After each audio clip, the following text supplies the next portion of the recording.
Ladies and gentlemen, good day and welcome to the Q2 FY26 earnings conference call of Indogulf Cropsciences Limited. From the management team, we have Mr. Sanjay Agarwal, Managing Director, and Mr. Manoj Gupta, Chief Financial Officer. Let me draw your attention to the fact on this call. The discussion will include certain forward-looking statements, which are predictions, projections, and other estimates about the future events. These estimates reflect management's current expectations about the future performance of the company. Please note that these estimates involve several risks and uncertainties that could cause the actual results to differ materially from what is expressed or implied.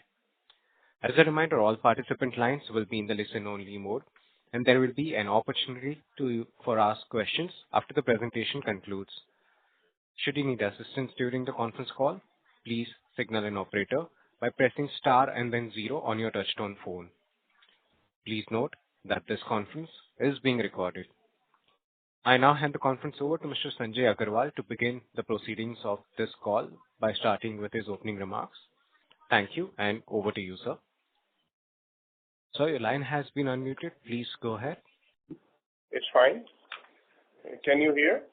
Yes, sir, we can hear you now. Please go ahead. Sorry. Yeah. So good afternoon, all dear friends, and a very warm welcome to Indogulf Cropsciences earnings conference call for the quarter and half year ended September 30th, 2025. Hope you all had great festive days. Second quarter was shaped by extended monsoons and a cautious trade environment, yet our teams executed strongly on the ground. We stayed focused on brand pull, product mix discipline, and channel hygiene. Our revenue growth for the quarter stood to 7% year over year, and for half HY1 at 20% year over year, driven by branded B2C business, which saw significant growth in our crop protection business. Despite weather disruption, demand for our key insecticides and herbicide brands held up, supported by strong performance of our key brand like Orient Gold, which peaks in July and August, better product mix, and tighter in-market execution. Our multi-brand approach continues to add momentum. Abhiprakash Globus Private Limited, with the mascot of giraffe, is deepening our reach to undeserved farmer segment and contributed meaningfully during the quarter. Innovation remains centered to our strategy. In the first half, we launched 12 products across crop protection, plant nutrients, and biologicals, backed by a robust pipeline of registrations. These launches are already supporting the product mix and the product margin quality, and we will keep leaning to differentiated solutions that align with evolving agronomy and policy trends. Geographically, we observed broad-based growth across the key markets. Exports remained challenging in Q2 due to instability in Ethiopia, the Red Sea disruption, the ongoing conflicts in Iran, Ukraine, and industry-wide excess rains led to some carry-forward inventory and softer B2C offtake versus expectations. Our robust performance in profitability is reflected in the 17% year-over-year increase in EBITDA and the 24% year-over-year rise in PAT for the second quarter. Operationally, our backward integrated 4 plants manufacturing base continue to support supply reliability and margins with higher utilization year to date. The Badwasni capacity enhancement and the new DF facility remain firmly on track. Of the 14 crores raised for capex in the IPO, utilization in Q2 was intentionally minimal as our focus was on seasonal sales. Full-scale deployment begins in Q3 and we expect completion over the next 2 quarters, and it will start commissioning from end of this fiscal year.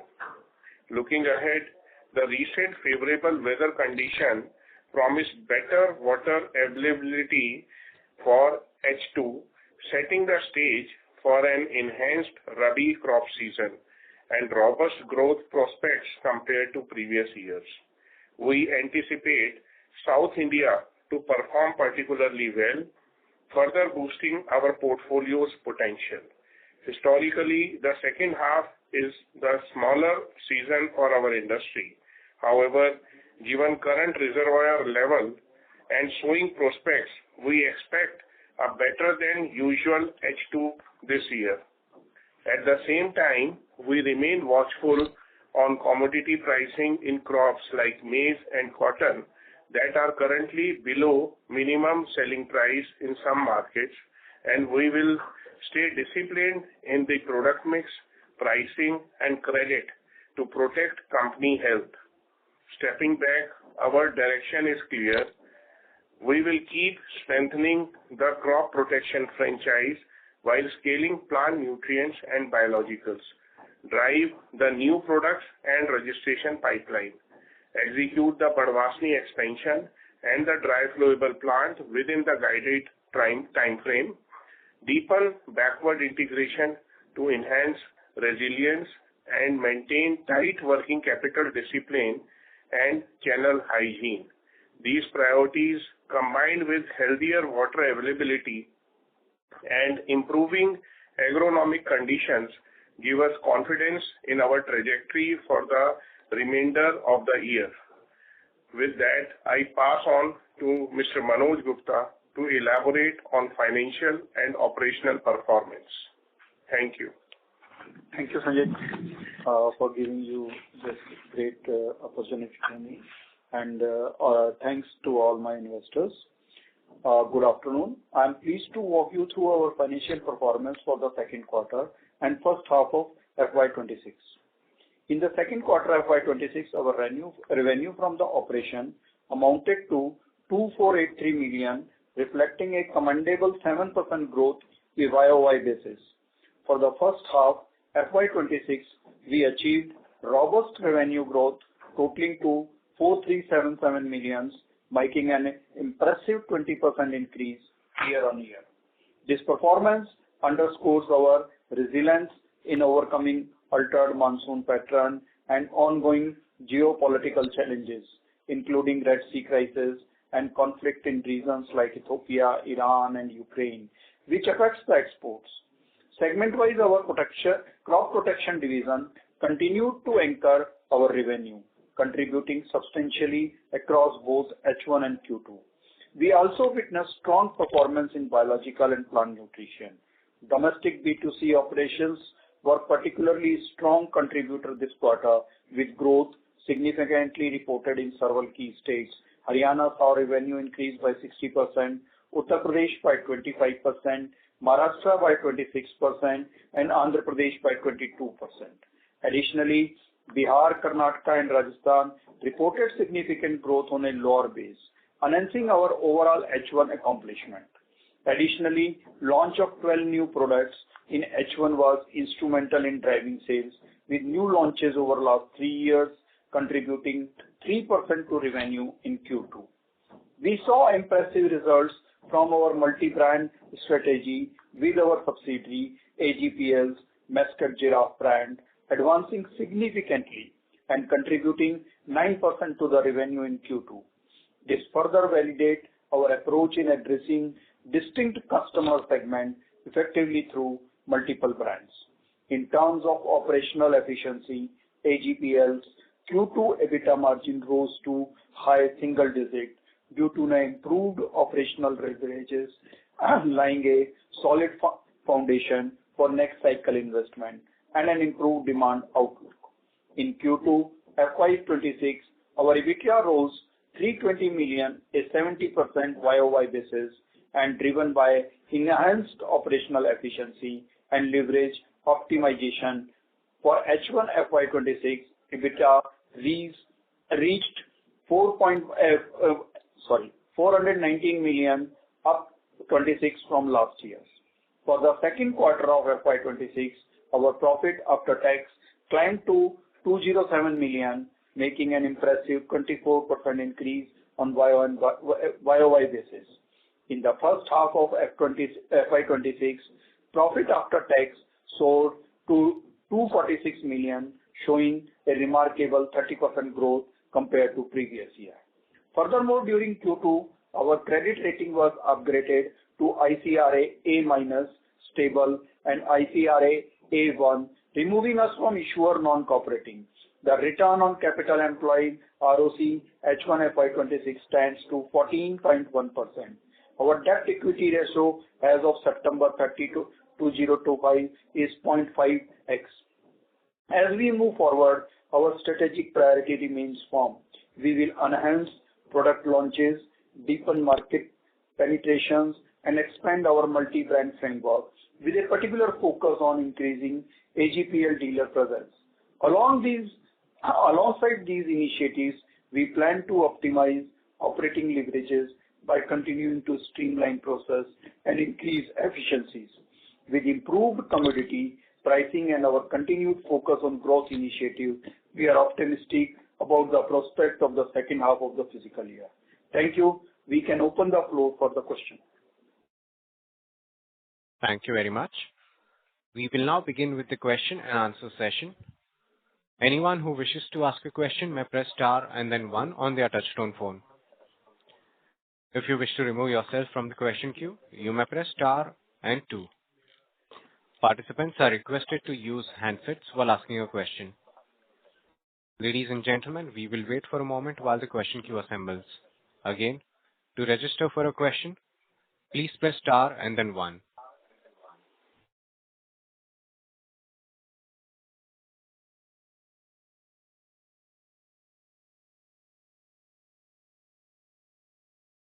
Our first question comes from the line of Rishabh Singh, an investor. Please go ahead. Yes. Thank you, sir, for providing me opportunity. My question is that in previous Concall, the management is very confident that we will grow 20% in Q2 year on year, but the fact is that the company grows only 7%. So I want to know the reasons. What is the reasons for this shortfall of expectation? And please provide this. Thank you. Okay, so good evening, Rishabh. Our H1 performance is 20% year over year, and for the quarter it was 7%. The reason, as we all know, of the erratic monsoon means even in the month of September, we had a lot of rains, especially in most of the area of South and Odisha, which was very much evident. So this had an impact on our industry, and the flood situation, it was really a force majeure situation. Even half of the Punjab, most part of the Punjab, we could see they were flooded in the peak period of the month. And Q2 is our main period, and our industry faced this problem. In fact, we are happy that we have grown in half yearly 20%. It's a high two-digit figure, and the challenges still lie in the industry as a whole. So, but this definitely creates an opportunity because the water reservoirs are better than last year, and there is definitely a scope which is built up for the coming performing quarters. Okay, thank you, sir, and all the best for upcoming quarters. Thank you. Thank you, Rishabh. Thank you. Participants, you may press star and one to ask a question. Our next question comes from the line of Deepak Poddar from Sapphire Capital. Please go ahead. Yeah, I'm audible, sir? Yeah, please. Okay. So, sir, just first I wanted to understand when you say we expect better than usual 2H, right? So, what sort of growth are we thinking here? And what is driving it? I mean, is it the better water availability or any other factor as well? So, better water availability, that is one of the important possibility, because in our industry, if the rainfalls are scarce, then the second season there are challenges. But this year the rains are abundant, so the water challenges in most of the states for the second season will not be there. So the sowings will be better, leading to better cropping. However, there are certain MSP challenges in some of the crops which I have already mentioned, especially maize and cotton.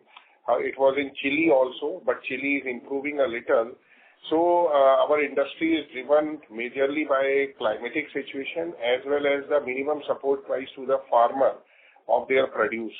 So we are quite optimistic because of this adequate rainfall, which will improve the sowing and support the farmer.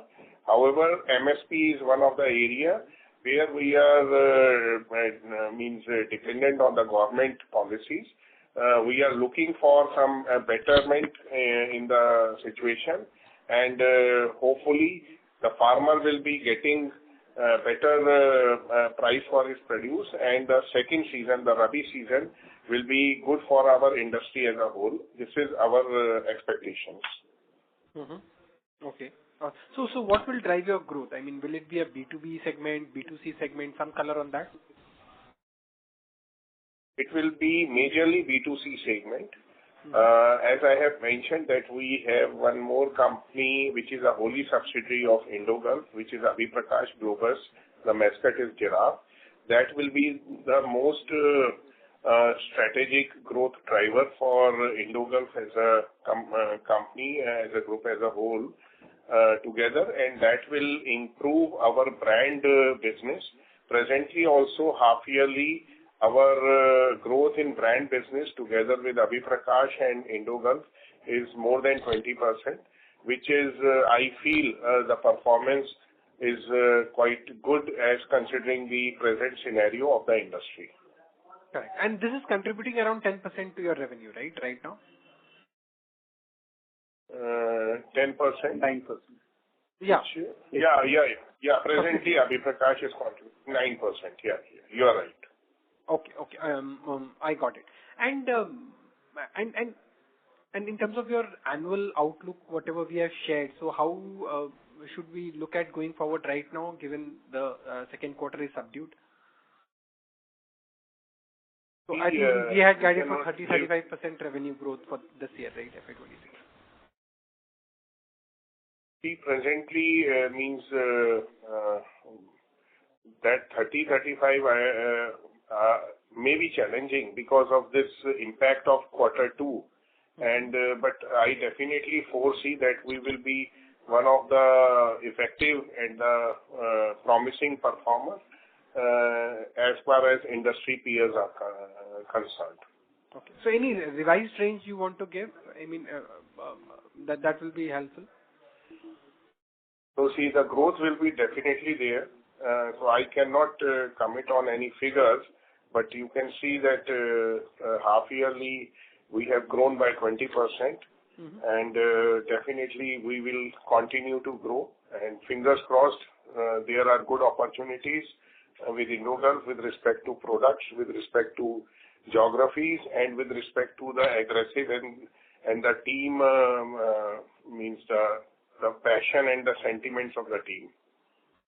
Okay, I got it. And in terms of biological, can you throw some light on your biological segment? How I think this quarter also I think we did about 150 crores kind of a revenue from here. So how the trajectory will look like for biologicals and the margin profile in India?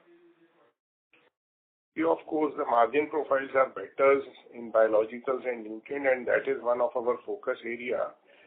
There had been a little impact in Q2 because of the rain was one factor, Another was that the government policy had some changes, and there some of these biologicals were not a part of fertilizer control order.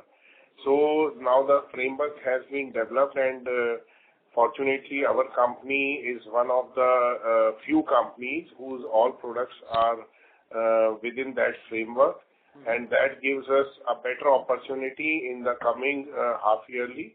So there had been a little impact because of rains as well as these policy matters in Q2, but we are very hopeful that in Q3 and Q4, biologicals and nutrients will definitely grow, and that will be one of the reason of our improvement in EBITDA and PAT.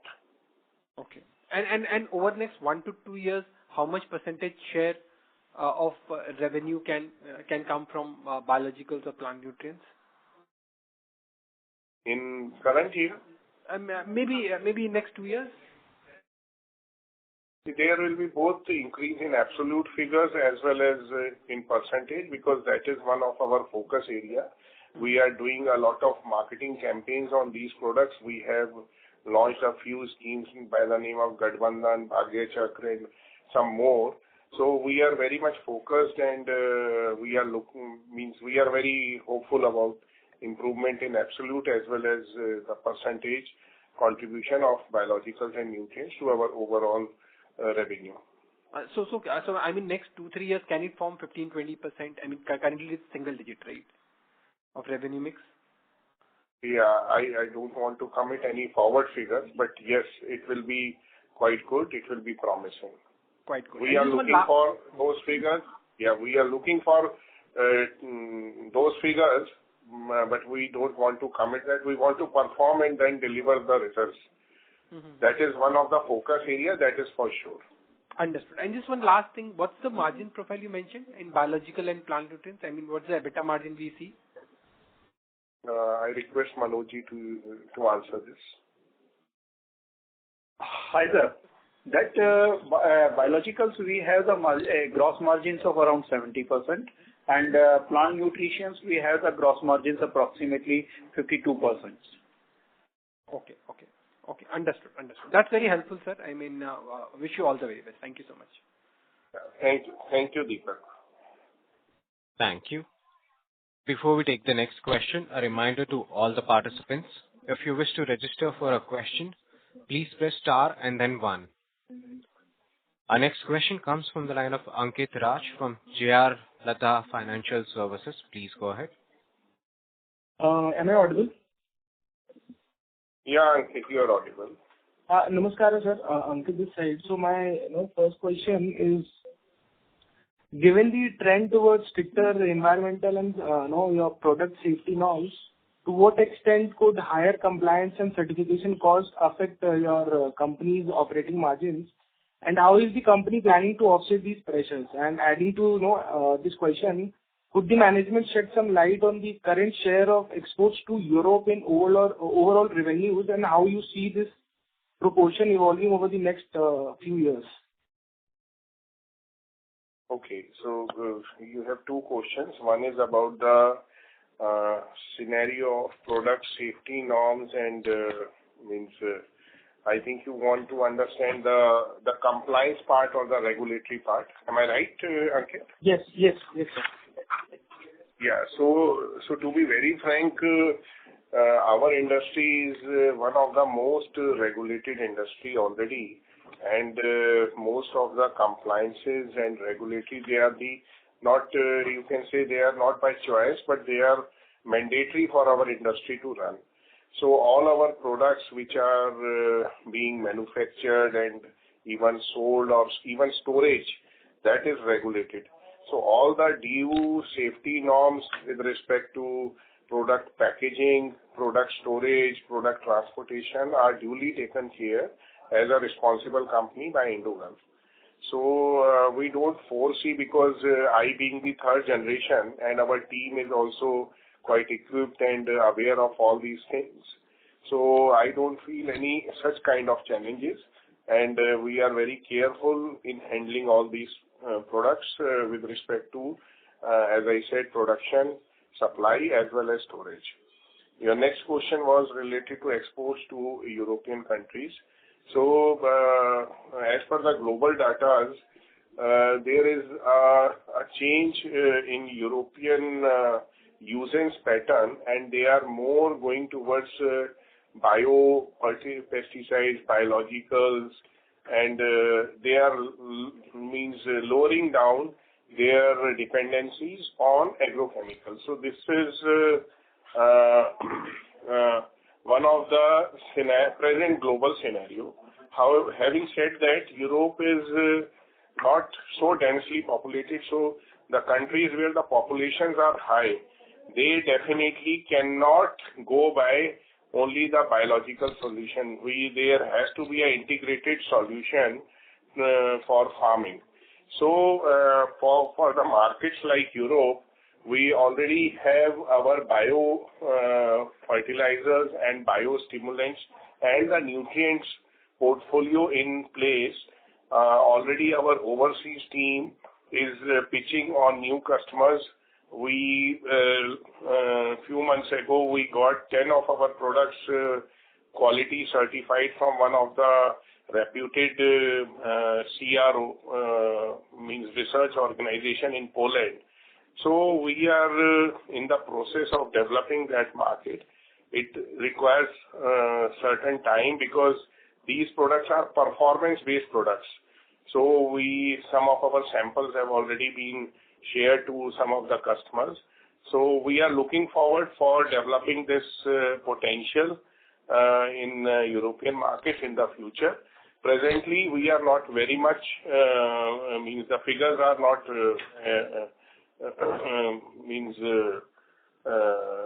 not much export is there to Europe presently of our company. We are majorly exporting to MENA countries and Latin America countries, and our more registrations are towards South Asia Pacific and also Brazil. So we are doing more efforts in the other countries where crop protections are prominent. However, biologicals is one of the future possibilities. Hope I am clear. Thank you, sir, and best wishes. Thank you. Thank you. Participants, you may press star and then 1 to ask a question.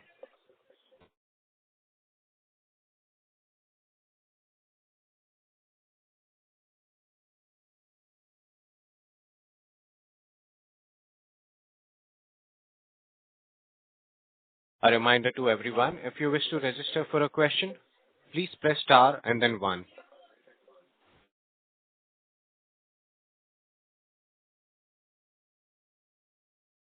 Our next follow-up question comes from the line of Deepak Poddar from Sapphire Capital. Please go ahead. Yeah, I'm audible, sir. Yeah. Yeah, so just wanted to check, I think 34 crores debt we want, from IPO proceeds we are looking to repay, right? So has that been done, and what's the current debt level we have? We have already paid the debt, and at present this our main this thing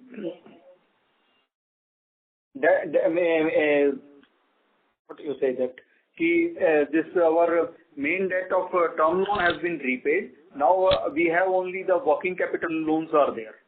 How much would that be total? At a company level? Around 190.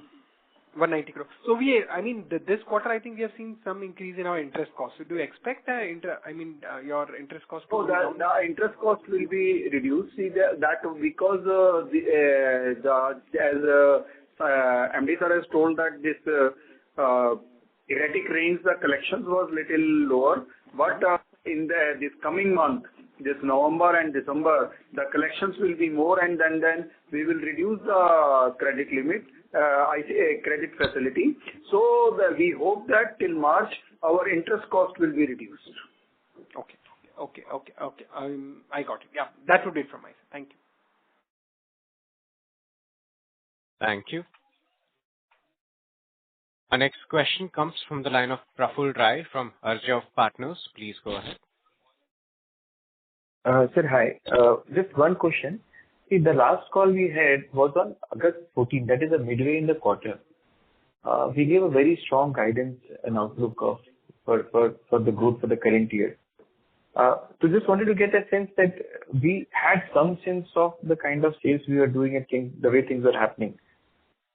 And in like 45 days after that, it's a different world. So I just want to get a sense of when 15th August, that is midway in this we are doing a call. We didn't have a sense of what follows because we gave a very, very strong guidance. We were just reading the notes and just saw that numbers and there was a formal guidance given, a proper guidance given of the kind of growth is that. So I just wanted to get you a sense of what changed. In 45 days we saw rains happening, but that time also we had a sense of rains the way they were happening. So can you just throw some light on that of how should we look at this company in cases like that? Yeah, Praful. So if you analyze the key months for rains, so when we had this discussion, as I told you that Q2 is our rain sales quarter, and we were in the mid of the quarter, and that time the usual rains were there, but if you see that in the August and even in September, even followed by September, even in October also we had rains and cyclones in some of the parts. So we were never expecting, no one in the industry was expecting so much of rain and so much of flooding.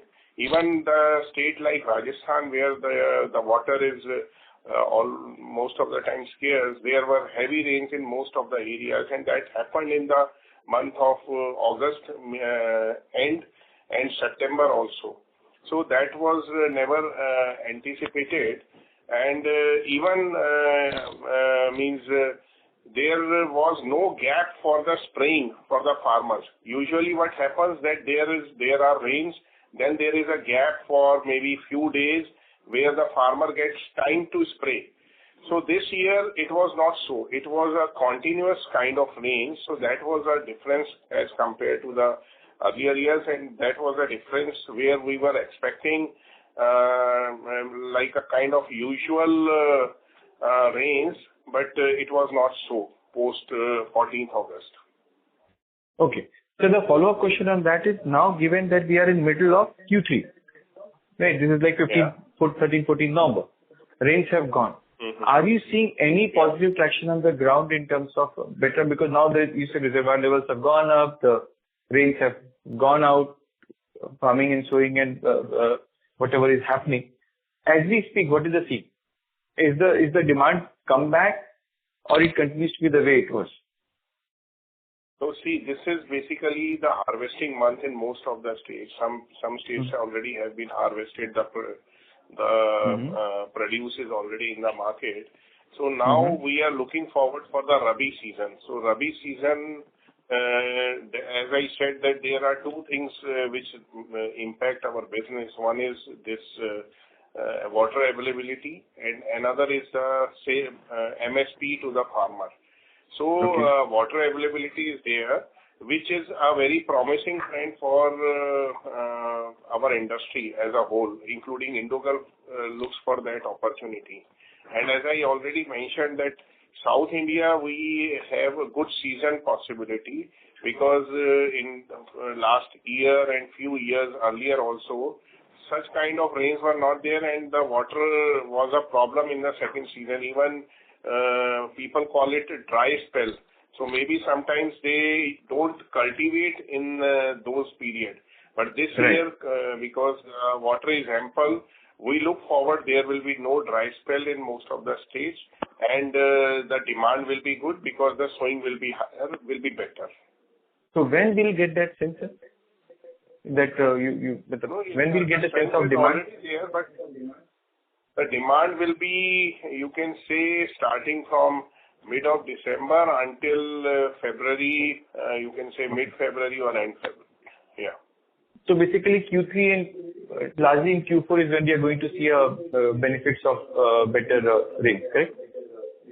Yes. Every year even you can evaluate our trajectory. Q4 is always better and we are looking for even a better Q4. Okay. Thanks a lot, sir. Thanks a lot. Thank you. Our next question comes from the line of Satyam Agarwal, an investor. Please go ahead. Hi, sir. Thank you for the opportunity. Sir, I can see that there is a sharp change in margins as well as in the revenues for quarter-over-quarter. So in Q1 and Q2, we do roughly around, more than half of the yearly sales. So can you please give me some guidance or some numbers, like, how our sales mix and how are the margin mix over the quarters vary?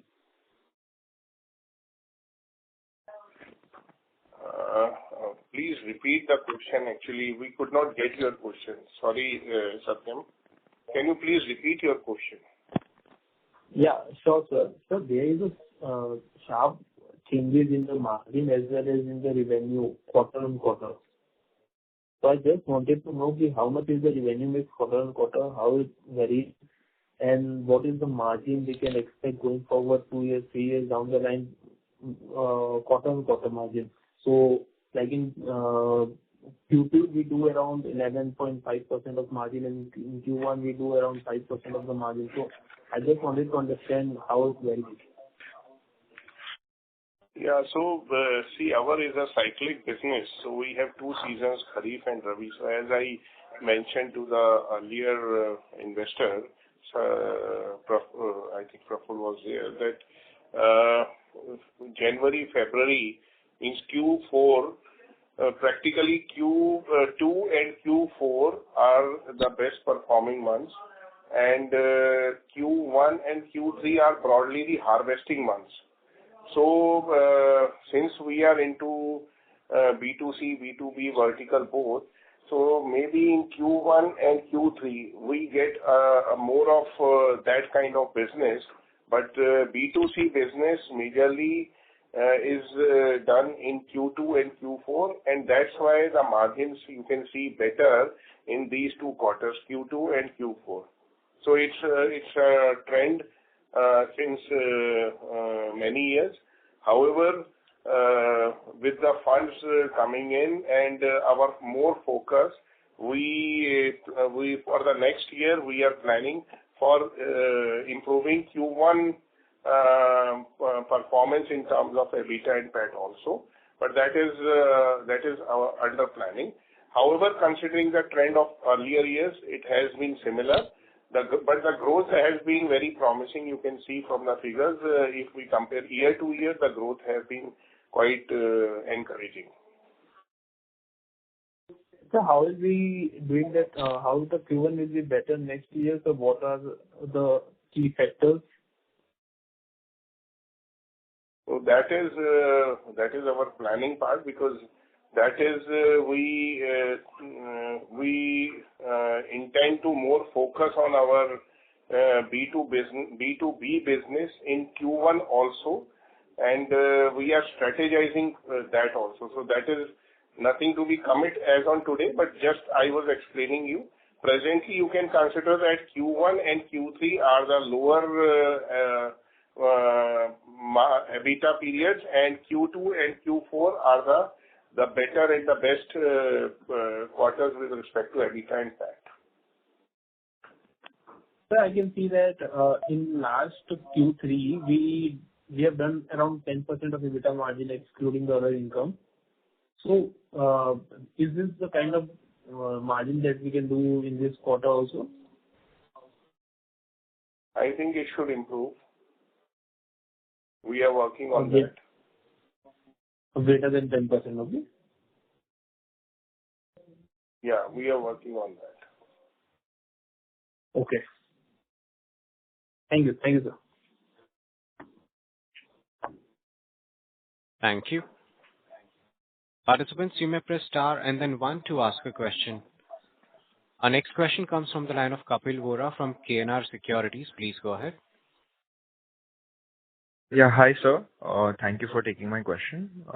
Just wanted to know how many products are we launching or planning to launch for the second half of the year?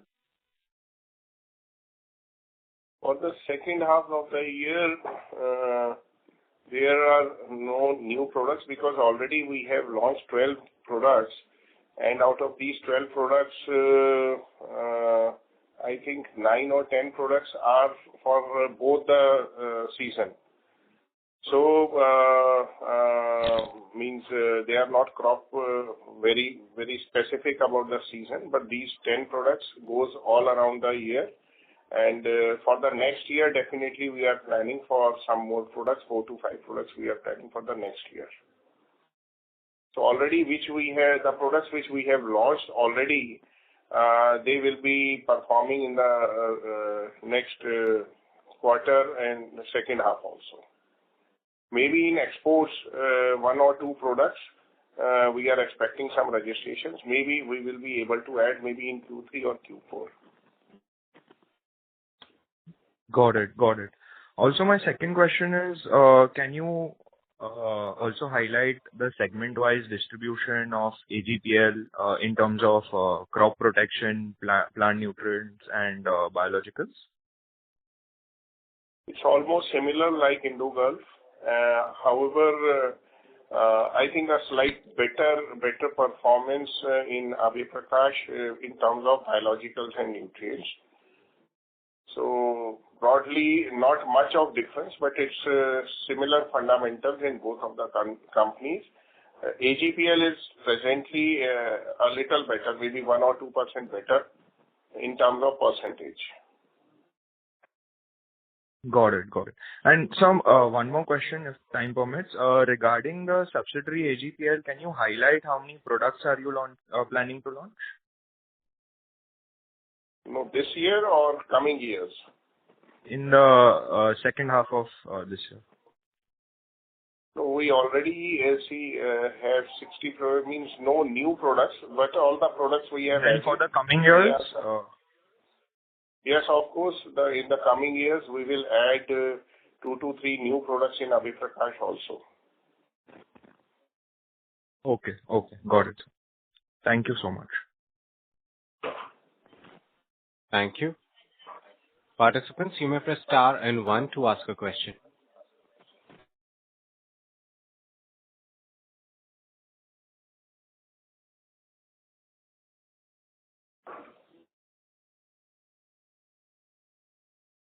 As there are no further questions from the participants, I now hand the conference over to the management for closing comments. Okay, dear friends, so it was very nice interacting with all of you, and I always believe that exchanging the information always adds value on both the sides. I am looking forward for great Q3 and Q4, and I hope that the farmer will be enjoying the coming months, and I look forward for the growth of the industry, growth of Indogulf, and growth of all the investors and the business partners who are associated with Indogulf. Thank you for your precious time. My best wishes to all of you. Thank you. Thank you. On behalf of Indogulf Cropsciences Limited, that concludes this conference. Thank you all for joining us, and you may now disconnect your line.